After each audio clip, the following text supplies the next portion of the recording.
আমি মনে করি যে আজকে 24-এর ছাত্র জনতার গণ আন্দোলনের মাধ্যমে নতুন বাংলাদেশের যে স্বপ্ন দেশের মানুষের মধ্যে প্রথিত হয়েছে এবং 12 ফেব্রুয়ারি 2026-এর নির্বাচনের মাধ্যমে যে গণতান্ত্রিক যাত্রার পথে আমরা শুরু করেছি, আজকের এই প্রত্যুষে আমাদের প্রত্যেকের সংকল্প হওয়া উচিত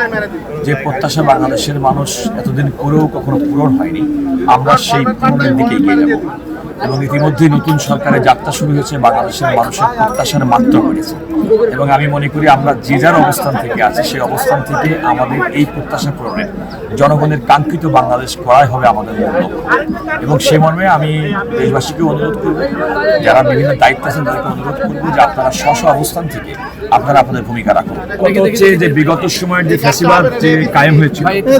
আমরা অস্বীকার করতে পারি না যে আমাদের এই ফ্যাসিবাদ কায়েমের পিছনে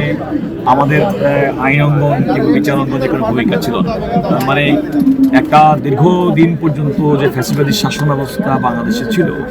তার ক্ষেত্রে কিন্তু আমাদের বিচার বিভাগকে একেবারেই নিষ্কণ্টক বলে করার সুযোগ নেই।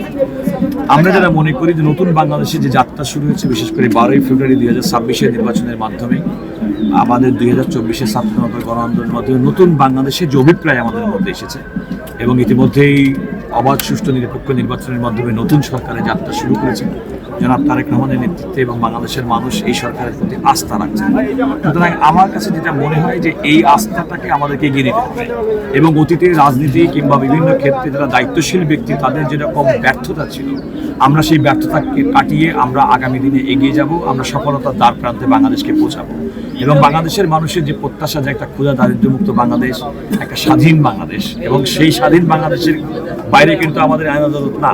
সুতরাং আইন আদালতের কাছে মানুষের প্রত্যাশা আইনের শাসন থাকবে, মানুষের মৌলিক অধিকার থাকবে, মানুষের সুশাসন থাকবে এবং মানুষ সুবিচার পাবে। এবং আমি মনে করি যে আজকের এই দিনে আমাদের সুবিচার প্রাপ্তির নিশ্চয়তা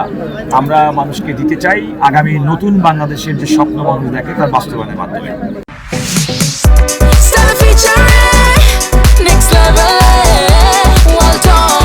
Side by side fridge.